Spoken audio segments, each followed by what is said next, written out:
Hey guys, I'm Afra Siab, your physics teacher. Today we are going to start the thermal physics. In this lesson, we will learn about the kinetic particle model of matter. So let's start this. Here we will discuss about the states of the matter, particle model, gases and the absolute scale of temperature. There are some formulas. There are also the example questions, and at the end of each section there are some questions that you need to solve. First of all, here is the states of matter. What is meant by the molecule? You know that large number of atoms combine, and this group of the atoms is basically called as molecule. If I consider that I take the large number of atoms here, all of these are the atoms of the oxygen. So when all of these atoms combine, they give us the molecule. If I consider the hydrogen molecule, it consists of hydrogen atom. So both of these hydrogen atoms combine to give the hydrogen molecule. I can simply define here the molecule is any group of atoms that are connected by the chemical bonds and capable of existing as a unit. The whole molecule exists as a single unit, and all of these molecules are connected with each other with the help of chemical bond. If I talk about the nitrogen molecule, which is N2, so large number of the atoms combine here to give the nitrogen molecule. All of these molecules, all of these atoms are connected with each other with the help of chemical bond, and they exist as a single unit. Here you can see the definition of the molecule. A molecule is any group of one or more atoms that are connected by the chemical bonds and capable of existing as a unit. So the large number of atoms are combined by the chemical bonds and is existing as a unit is basically the molecule. There are different kinds of the molecule, for example, hydrogen molecule, nitrogen molecule, oxygen molecule. Here in this figure you can see a large number of the atoms are combined to give the molecules, and in the first figure there are total 5 atoms that combine to give a molecule. In the second figure there are 4 atoms, and all of these are connected with the help of chemical bond. These combine to give the molecule. There are different kinds of the molecule, how the molecules can form by the combination of the atoms. So there are different states of the matter, which is 3: solids, liquids and gases. Everything in the universe exists only in these 3 states: solid, liquid and gases. According to the kinetic theory of the gases, we can simply say that the molecules are in the state of motion. They cannot be rest. So you can see here, everything in the universe exists as solid, liquid or gas. Kinetic theory explains the behavior of the solids, liquids and the gases. There is a theory, kinetic theory basically explains the behavior of different states of the matter. According to this theory, matter is composed of microscopic particles that are continually in motion. So the matter consists of microscopic particles that are continuously in the state of motion. When these particles are close to one another, so when these microscopic particles are closer to one another, they attract each other strongly. There are the strong attractive forces between the microscopic particles when these are closer to each other, and when there is a distance between these microscopic particles, it means that the forces between these molecules is weak. I take 2 systems of the particles. In the one system, the particles are closer. In the second system, the particles are far apart from each other. Now, in the first system, as the distance between both of these microscopic particles is smaller, when the distance between these particles is smaller, it means that these particles are attracted by the strong forces. But the second system, here the distance between the particles is very large. When the distance between the particle is large, it means that there are very weak forces between these particles. So this is according to the kinetic theory, that the matter is composed of the microscopic particle, and when these particles are closer, they attract each other strongly, and when these are further apart, they attract each other weakly.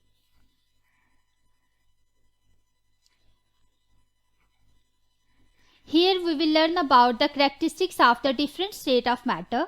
First of all, there are three states of the matter depending upon the arrangement of the molecules in these state. These are solid, liquid, and gas. Let's see all of these states one by one. First of all, here is a solid. We have to learn about the properties of the solid.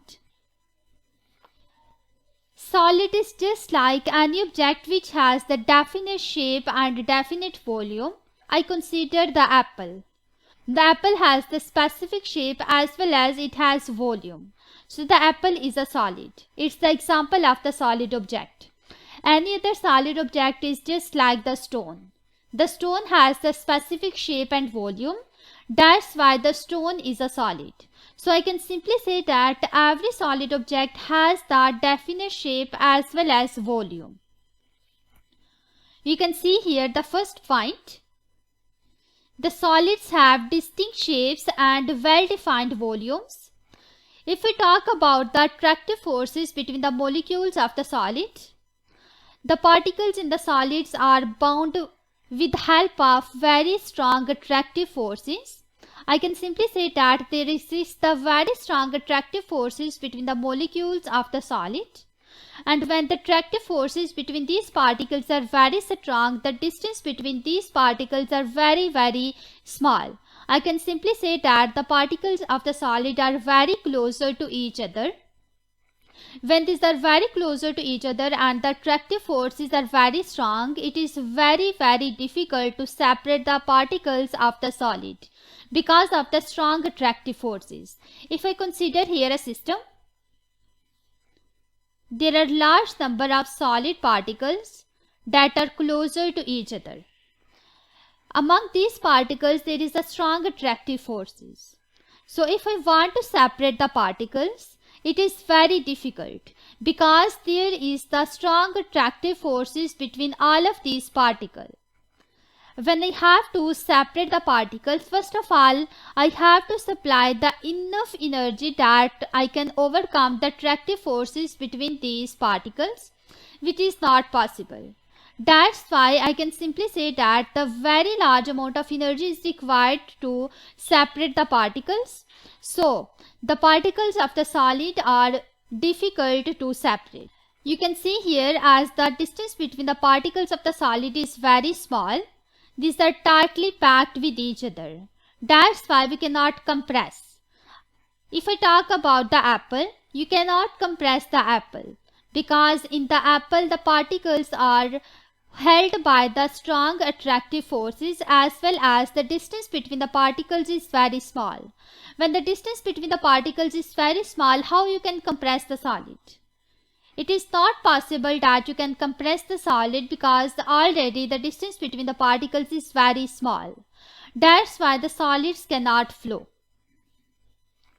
The particles can vibrate, but they are unable to change their position. These particles are only vibrate about their position, but they cannot change their position. It is because of the reason the strong attractive forces between these particles and the very small distance between these. So here you can see, second property of the solid is that their particles are bound together by the strong attractive forces and therefore it is extremely difficult to separate these particles. As particles are tightly packed, means that the distance between these particles is very small.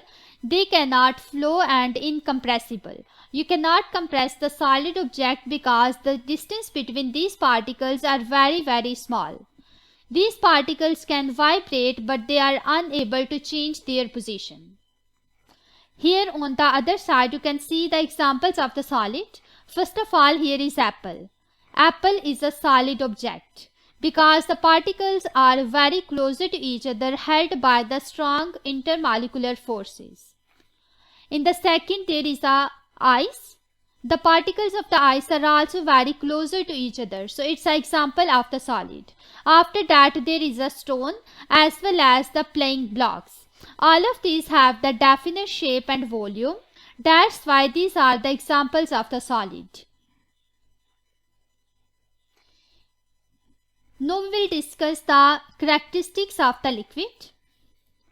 So first of all, the liquid is just like the water. The water has no any shape. I can simply say that the liquid do not have any shape, but it has a definite volume. If I consider that the volume of the water is 10 cubic centimeter, so it has the definite volume, but it has no specific shape, because you can put the water into the cup as well as in the glass or in any shape. So I can simply say that the liquids have a well-defined volume, but they do not have any specific shape. So what you can say, like the liquids can flow or not. The liquid can of course flow, because you can see the water can easily move from one place into another. If I suppose that you want to shift the water from jug into the glass, then in this case the water flow from jug into the glass. So I can simply say that the liquids can flow, but they cannot be compressed. It is because of the reason the particles are still closer to each other, and there is the stronger attractive forces between the molecules of the liquid, but these forces are basically weak as compared to the molecules of the solid. The same thing is given here. Although they can flow to take the shape of the container and they cannot be compressed. The particles are bound together weakly by the attractive forces. If we talk about the attractive forces, here the word weakly is basically used because the attractive forces in the liquid is very weak as compared to the solid. But still there is the strong attractive forces between the molecules of the liquid. However, they vibrate so intensely that the attraction is unable to keep them in place and they move past over each other. It is the same point that the liquid can flow because the vibration in the particles of the liquids are very strong that they can overcome the attractive forces between the molecules. That's why the particles of the liquids can flow. You can see here the examples of the liquid.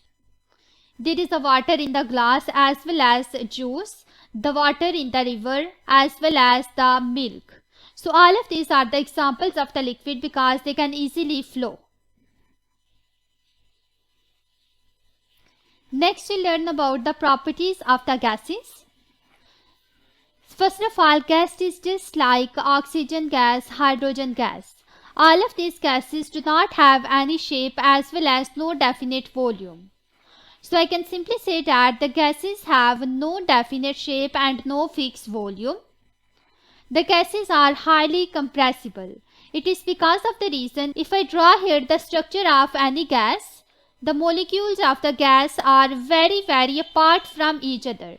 The distance between these molecules are very large.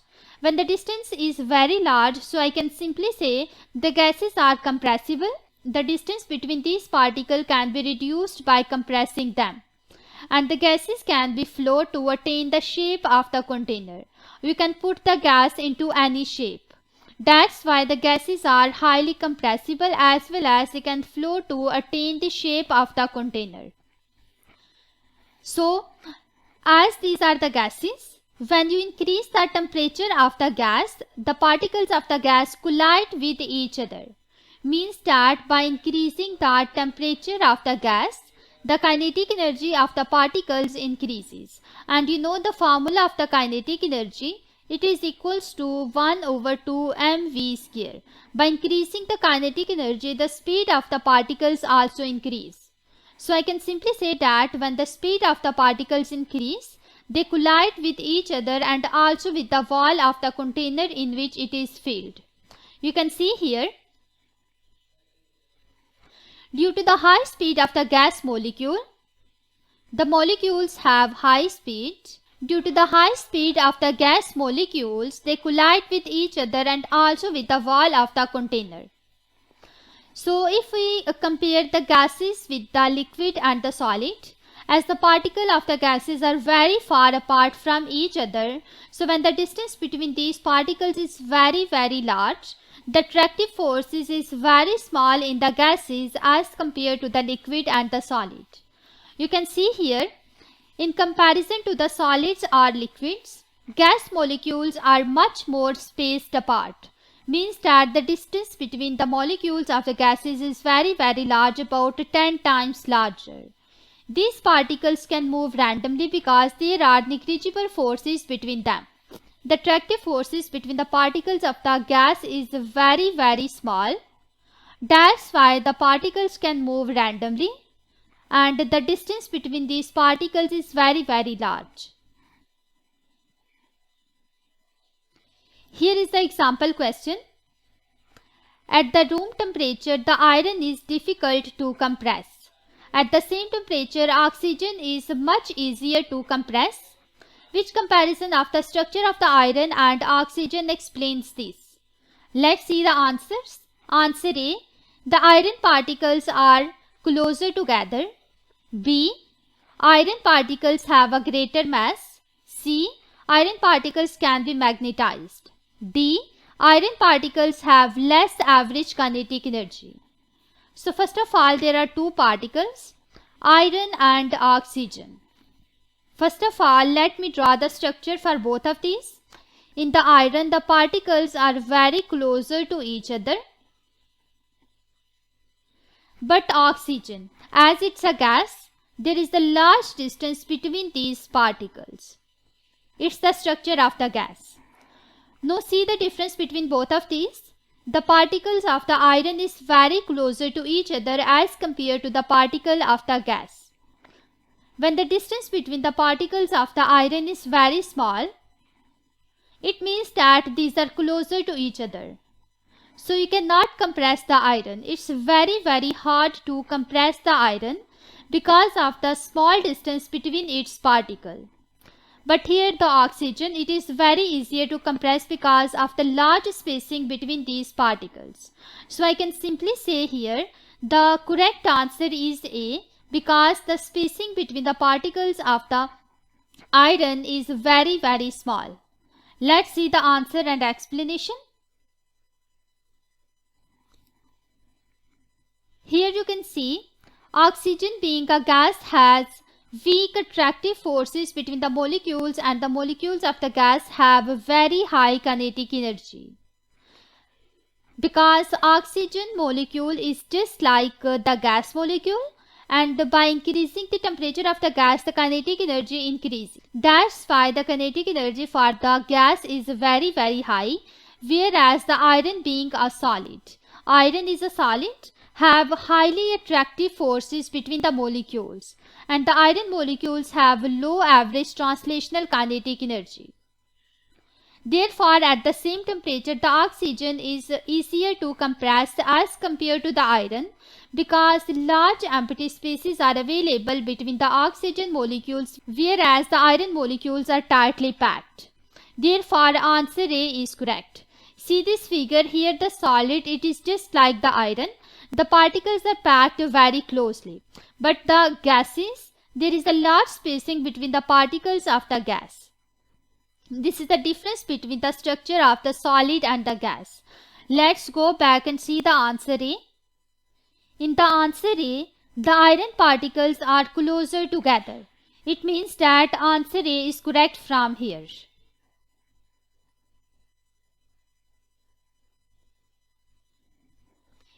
Here is the example question again. A liquid is at temperature below its boiling point. The liquid is then heated so that it becomes a gas at a temperature above its boiling point. Which row correctly compares the liquid with the gas? So here we have to compare the average distance between the particles as well as the average speed of the particles. Let's see the answer. Answer A, greater in the liquid, greater in the liquid. B, greater in the liquid, smaller in the liquid. C, smaller in the liquid, greater in the liquid. D, smaller in the liquid, smaller in the liquid. So here basically we have to compare the average distance and the average speed between the particles of the liquid and the gas. So you can see here,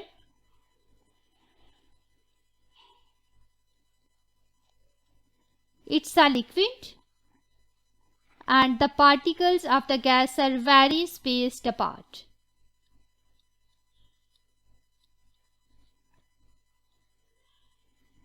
Here you can simply observe the average distance between the particles of the liquid is very small as compared to the gas. So I can simply say the average distance in the liquid is smaller as compared to the gas, which is given in the answer C and D.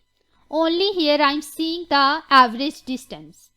If we talk about the average speed of the particle, you know that the particles of the gas can move very fast as compared to the liquid. It is because of the reason the spacing between the particles of the gas is very large, due to which they can easily move. It means that the average speed of the particles is smaller in the liquid and greater in the gas. Let's see the answer.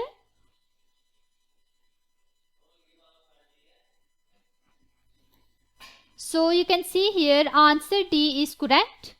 Since the gas molecules move with greater speed as compared to the liquid molecules, and the separation between the gas molecules is greater as compared to the separation between the molecules of the liquid. However, in the liquid, the average distance between the molecules is smaller. You can see in this figure the distance between the molecules of the liquid is smaller as compared to the gas.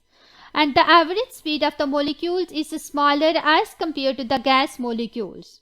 So I can simply say that in the particles of the liquid, the spacing as well as the average speed is very small as compared to the gas. That's why answer D is correct. Let's go back and see the D answer. In the D answer, smaller in the liquid means that the average distance is smaller in the liquid as well as the average speed is also smaller in the liquid. That's why answer D is correct from here.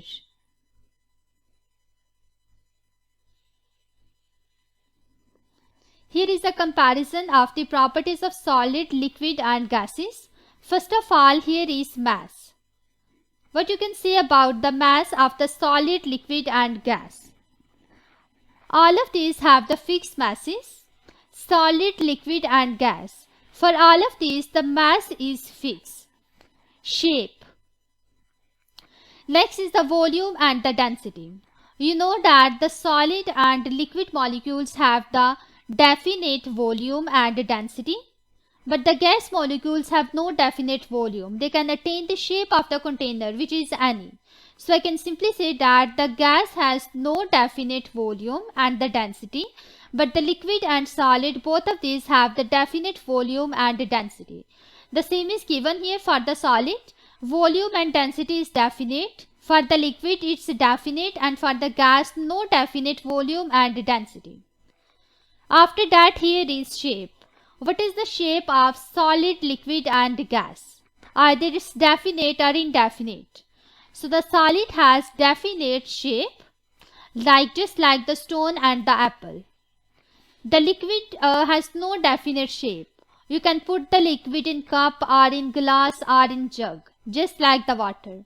So I can simply say that the shape of the liquid is not definite. It takes the shape of the glass, jug or water in which it is placed. So here it is written the shape of the container. Gas, the gas also have do not shape. Like you can put the gas into any container of any shape. That's why the gases also do not have definite shape. They take the shape of the container in which it is placed. Compactness. It means that either the particles of the solid, liquid and gases are tightly packed or further apart from each other. You know that the spacing between the solid particles is very small. These are closer to each other. The particles of the liquid are further apart. There is a large spacing between the particles of the gases. So you can see here the solid is tightly packed. The liquid is loosely packed. The gaseous particles are far away from each other, means that there is a large distance between the particles of the gas. Electrical conductivity. So we have to see the electrical conductivity for all of these states. In the solid, the electrical conductivity is high because of tightly packed structure. In the liquid, the electrical conductivity is low, while in the gas, the electrical conductivity is very low. Here, in this way, you can simply compare the properties of the solids, liquids and gases. In this figure, you can see the molecular arrangement in the solids, liquid and gases. In the solid, the molecules are very closer to each other. Here you can see the spacing between these particles are very small, means that the structure of the solid is tightly bound. Whereas in the liquid, there is a small distance between these particles. You can see here, that's why these are not too much tightly packed, these are loosely packed because of the distance between these molecules. While in the gas, the molecules are further apart. There is a large distance between the molecules of the gas. That's why there is a very weak attractive forces in the gases as compared to the liquid and the solid. Change of state. There are three states: solid, liquid and gas. How the one state can be changed into another. So it is possible to change the state of the matter. For that you have to require the thermal energy. The thermal energy is supplied or it is removed from the system to change the state. It depends basically on the structure of these states, like either the particles are closely packed or these are loosely packed. So you can see here, it is possible to change the state of the matter. Thermal energy has to be supplied to or taken away from a substance for such a change to happen. So basically, when you have to change the state of the matter, you have to supply the energy or you have to remove the energy. In most cases, if the temperature of the solid is increased, you know that the particles of the solid are very closely to each other. It means that when you have to change the state, if I suppose here, if I go to the previous slide, you can see here the structure of the solid and liquid. If I have to change the solid into liquid, then what will happen? First of all, the distance between the particles of the solid is very small as compared to the liquid. It means that when I have to increase the distance between these particles, I have to supply here the energy, which is the heat energy. It is in the form of temperature. So I can simply say here I increase the temperature of the solid so that this temperature is very high that it can overcome the attractive forces between these particles. So these particles moves away from each other and they convert it into the liquid. So I can simply say that when I have to change the solid into liquid, I have to supply the thermal energy. Now you can see here, in the most cases, if the temperature of the solid is increased, it turns into a liquid. And further, if you increase the temperature of the liquid, it changes into the gas. Again, it is because of the reason the particles of the solid are basically very closer to each other. The particles of the liquid are further apart, but the large spacing exists between the molecules of the gases. So when you have to convert the liquid into gas, you have to supply here energy. Means that you have to increase the temperature so that it can easily change into the gas. Here you can see there is different states of matter: solid, liquid and gas. When you increase the temperature, solid changes into liquid. You can also see the molecular structure here shown by the circle. After that, when you have to convert the liquid into gas, again you have to supply the energy here. Because in the gas the particles are very apart from each other. So I can simply say that by increasing the temperature, you can change the solid into liquid and liquid into gas. Here is a very important point. Energy has to be supplied during the melting and the boiling, while it has to be taken away during the freezing and the condensation. Here melting, boiling, freezing and condensation is basically the name for the change of the state. Let's see this first of all. In this figure, you can see when the solid changes into the liquid, it is called melting. So I can simply say that when you increase the temperature, the solid changes into the liquid. This process is basically called as melting. When the liquid changes into the gas, means that again you are supplying here the heat energy. Means you increase the temperature, the liquid changes into the gas. This process is basically called as boiling. The process of changing the liquid into the gas is called as boiling. In both of these, melting and boiling, you have to supply the energy. It is because of the reason if you convert here solid into liquid, you are going to increase the spacing between the particles of the solid to change into the liquid. It means that here you have to increase the temperature or supply the energy in melting and boiling. After that, if you want to change the gas into liquid, this process is basically called as condensation. The process of changing the gas into liquid is called as condensation, and the process of changing the liquid into solid is basically called as freezing. In the freezing and condensation, the energy is taken away by the system.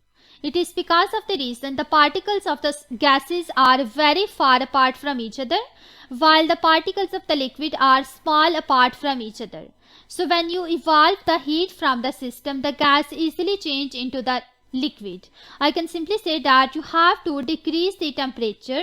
When you decrease the temperature, the gas particles changes into the liquid and the liquid also changes into the solid. The same thing is given here in the last point. The heat energy has to be supplied during the melting and the boiling, while it has to be taken away during the freezing and the condensation. Means that during melting and boiling, the temperature is increased, while during the freezing and condensation, the temperature has to be decreased.